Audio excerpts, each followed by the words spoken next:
ऐसा नहीं कि ड्राइवर साहब होश में है, बाकी 3 लोग जो पीछे बैठे हैं वो पिए एकदम मस्त है ना। पूरी गाड़ी में यदि कोई शराब पिए होगा तो ड्राइवर का चालान होगा। चलो मान ली मैंने इन सर की बात कि अगर हमारी गाड़ी में किसी कस्टमर ने शराब पी होगी तो आप हमारा चालान काट दे हुए।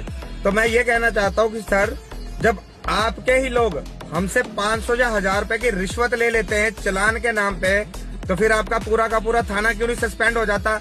फिर आप लोगों को भी तो वर्दी पहनने का कोई हक नहीं है ना, क्योंकि आप रोड पे उतरते हो हमारी सुरक्षा के लिए, लेकिन अपनी जेबें गर्म करके घर चले जाते हो। तो कानून हमारे लिए ही क्यों, आपके लिए भी तो होना चाहिए ना।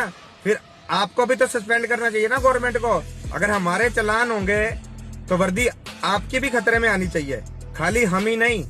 और जो मेरा भाई मेरी इस बात से सहमत हो, इस वीडियो को ज्यादा से ज्यादा शेयर करें ताकि हम अपने हक की लड़ाई लड़ सके। बोलना कोई गुनाह नहीं है। जय हिंद, जय भारत।